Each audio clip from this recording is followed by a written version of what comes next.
Jadi saya mungkin ada KPU atau perwakilan yang ada hadir di sini, tolong jangan dimainkan lagi. Jangan yang sudah curang dibenerin, kemudian diubah lagi, dilaporkan di sini dibenerin, tapi nanti curangnya dipindah ke yang lain.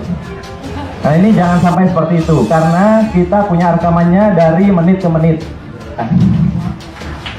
Baik, ada fakta yang lain. Saya juga menyampaikan bahwa di halaman bit.ly Kacau Situng itu berkembang terus. Terakhir sudah ditemukan sekitar 9.000 kecurangan. Itu ditemukan oleh robot, bukan laporan masyarakat. Jadi robot program yang dibuat oleh teman-teman IT itu sudah menemukan sekitar 7.900 lebih. Sekarang terus berkembang, setiap hari berkembang. Dan makin mereka mengubah-ubah, makin ketahuan nanti. Alhamdulillah kami inisiatif sejak Selasa sore, saya dan Bang Abi dengan teman-teman alumni perguruan tinggi bersepakat untuk membuat robot yang bisa memotret halaman KPU dari menit ke menit. Jadi saya hanya memerlukan 50 sampai 100 laptop untuk mengetahui sebuah TPS ini dipermainkan apa tidak angkanya. Jadi saya mungkin ada KPU atau perwakilan yang ada hadir di sini, tolong jangan dimainkan lagi. Jangan yang sudah curang dibenerin, kemudian diubah lagi,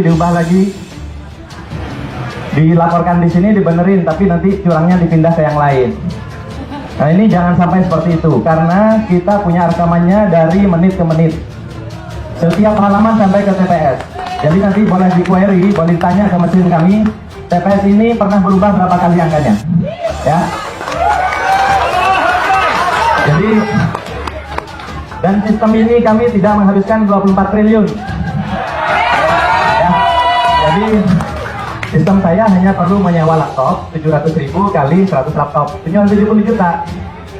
Saya hanya memerintahkan staff saya 2 hari membuat aplikasinya. Saya kemudian hosting di bukan hosting ya, menyewa server hanya $80 sebulan, hanya 1 juta saja. Jadi nggak sampai 100 juta, KPU ini sudah hilang kredibilitasnya, ya. Jadi nggak perlu bukti aneh-aneh, itu ya. Dan saya cukup satu tentara lulusan SMK, saya buktikan ijazahnya, ya. Nggak usah dokter, nggak usah profesor. Sedangkan kita punya profesor banyak. Kita kasih aja, ya anak saya itu duduk, suruh nyalakan laptopnya, kemudian nyalakan, nggak usah bicara. Nanti setiap orang bisa query nanya di mana saja kecurangan itu, gitu ya. Itu fakta-fakta yang harus kita lawan, gitu ya. Karena kejanggalan ini terlalu banyak. Kalau salah entry, Bapak Ibu sekalian beli tiket, salah entry nomor KTP saja tidak bisa masuk ya. Nama Bapak ditukar, ditaruh di nomor KTP, nomor KTP-nya di nama Bapak atau nama Ibu ya. Kira-kira bisa mesan tiket atau tidak?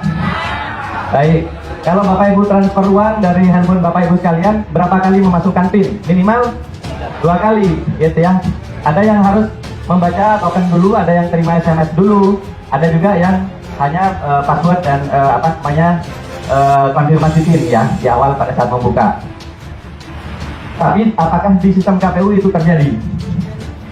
Dengan gejala seperti sekarang terlihat, dipastikan itu tidak ada. Padahal itu adalah standar keamanan yang standar sekali, yang paling rendah. Sedangkan kita bisa melihat komposisi server dan sebagainya yang ada di KPU itu sekarang, itu bagaimana akses door-nya, kemudian ada log orang yang keluar masuk di situ. Username password yang didaftarkan itu apakah passwordnya dikirim lewat handphone atau dikirim lewat printout atau apa, gitu ya. Apakah ketika terima password harus langsung diubah setelah login pertama kali? Nah itu kan harus diperiksa semua. Oleh karena itu kami mengusulkan dengan kejadian yang sangat janggal ini, selain IT audit KPU secara teknologi, tapi kita juga perlu mengaudit orang-orangnya, ya. Jadi dalam IT audit itu selain servernya, programnya, itu juga orangnya. Apakah betul sidik jari mereka didaftarkan misalnya untuk masuk ke ruang server? Dan server itu, mohon maaf, apakah betul ada di situ? Kemudian untuk masuk harus pakai VPN. Saya kok tidak yakin. Itu ya. Kemudian sekarang dari KPUD itu yang menginput data, saluran VPN-nya seperti apa? Kok rasanya nggak pakai VPN, sehingga semua jenis laptop, semua jenis komputer, bahkan mungkin handphone itu bisa mengakses situng KPU. Itu tidak boleh. Pertama, rawan untuk down ya. Yang kedua, rawan dimasuki oleh intruder. Yang ketiga, ya sudah, saya paling curiga, yang ketiga adalah social engineering. Jadi password-password itu memang sembarangan dikasih, atau dikasih ke orang-orang tertentu yang mengamati angka-angka yang gampang dimanipulasi. Misalnya 11, jadi 111. Dia nggak input misalnya 211, dia bikin 111. Karena nanti bisa bilang keyboardnya rusak Pak. Gitu. Itu ya, jadi lebih memilih nambah di depan daripada nambah 0 di belakang. Lebih banyak yang seperti itu kasusnya. Kemudian punya kita berapa? Ada silang 111, silang 11 dimasukkan 111. Nanti bilang Pak maaf Pak ngantuk.